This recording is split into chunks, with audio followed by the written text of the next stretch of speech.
नमस्कार, जय हिंद दोस्तों। आप सभी का स्वागत है all in one education centre में।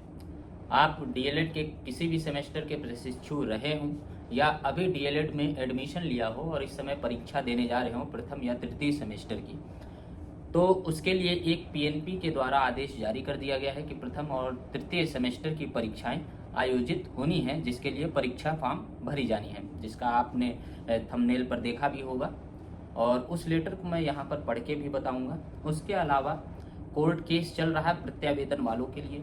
कई लोग परेशान हैं, जो किसी केस में हैं तो भी परेशान हैं, किसी केस में नहीं हैं तो भी परेशान हैं, और जो फोर्थ चांस पाकर पास हुए हैं लेकिन उनका रिजल्ट नहीं मिल पा रहा है, ऐसे भी प्रशिक्षु परेशान हैं। तो ऐसे में आपको बता दें कि कोर्ट केस अभी मामला चल ही रहा है।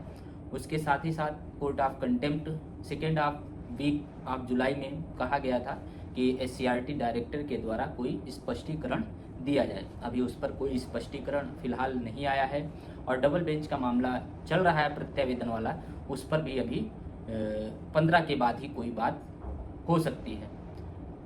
फिलहाल कुछ ऐसे प्रशिक्षु हैं जो नए केस के द्वारा जुड़े और कई ऐसे प्रशिक्षु हैं जो इस बात से चिंतित भी थे कि जो आने वाली परीक्षा यानी अभी जो आगामी परीक्षा है उसमें वो शामिल हो सके और केस फाइनल हो जाए। तो हालांकि जून बीच में पड़ गया, जिसकी वजह से अवकाश रहा कोर्ट में, सिविल सुनवाइयाँ नहीं हुई, तो इसकी वजह से हमारा केस भी थोड़ा सा डिले होता जा रहा है धीरे धीरे।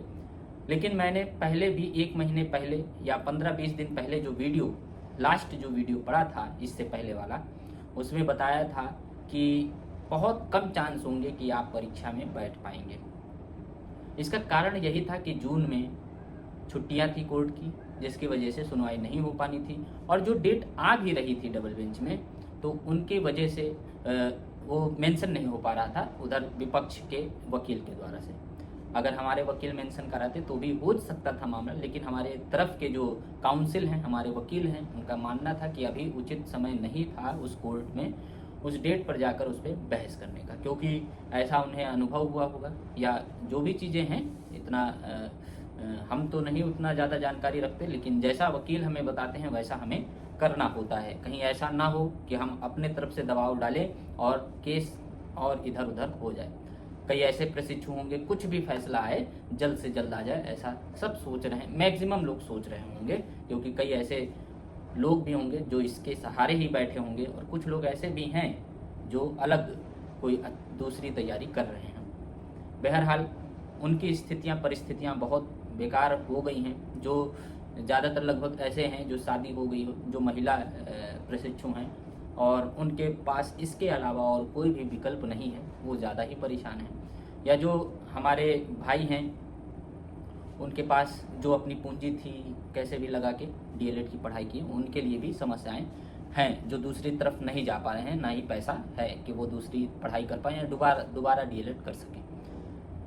बहरहाल यही है कि कोर्ट का मामला जो है, आप सोच के चलिए कि कम से कम और 1-1.5 महीना लग सकता है। और आपको बता दें, इस परीक्षा में आप शामिल भी नहीं हो पाएंगे। हालांकि मैंने प्रयास इससे पहले किया कि शिक्षा मंत्री वहां गए, स्टे रिजल्ट पर भी बात किया, उसका लेटर एक महिला प्रशिक्षु के द्वारा दिलवाया शिक्षा मंत्री जी को और सारी बातें बताई, मैंने भी बताई, उसने भी बताई, और मैंने खुद स्वयं डीएलएड प्रत्यावेदन प्रशिक्षुओं का मामला लेकर फिर से अभी 15 दिन पहले मैं वहां पर गया, शिक्षा मंत्री जी को लेटर दिया और सारी मामलों को फिर से अवगत कराया, क्योंकि इससे पहले भी 1-2 बार हम लोग जा चुके थे जाड़े के टाइम में, फिर इस बार भी गए और उन्होंने बातों को सुना। अब देखते हैं, ये है, उम्मीद है थोड़ी बहुत। कोर्ट के द्वारा तो हमें 90% उम्मीद है कि हमें राहत मिलेगी जो प्रशिक्षु प्रत्यावेदन वाले हैं। स्टे रिजल्ट वाला मामला यहाँ ज़्यादा फंस जा रहा है। कई ऐसे प्रशिक्षु हैं जो बिहार में परीक्षा दिए थे और पास हो गए थे और टीचर वहाँ बन गए थे और वहाँ पर कार्यरत भी हैं, एक प्रमाण पत्र के जरिए, एक एफिडेविट लगाकर कि हमें हमारा रिजल्ट 5-6 महीने बाद मिल जाएगा, तब हम वेरिफिकेशन में लगा देंगे। उनका भी समय हो गया। एक लोग का फ़ोन आया था कि रिजल्ट कैसे प्राप्त किया जा सके।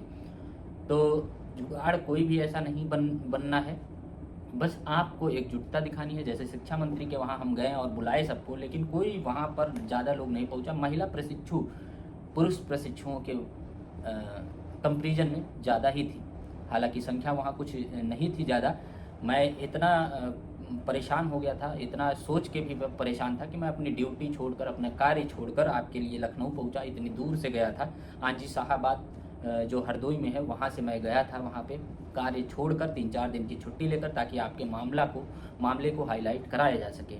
उसके अलावा इलाहाबाद प्रयागराज गया, जो स्टे रिजल्ट वाले हैं उनको कहा, वो भी नहीं आए, केवल स्टे रिजल्ट वालों को बुलाया था, वहाँ पर 2 प्रशिक्षु पहुँचे। तो आप अपने मामले को लेकर गंभीर तो हैं, लेकिन घर पर ही हैं। आप घर से नहीं निकलेंगे तो भी समस्याएं होंगी। मेरा कुछ नहीं जाता है, मैं पूरी तरीके से टेट, सीटेट, डीएलएड सब चीज़ कंप्लीट है अच्छे मार्क्स से। बस भर्ती का इंतजार है, और भर्ती आने की उम्मीद भी है, एक 1-1.5 साल में आ भी जाएगी यूपी में।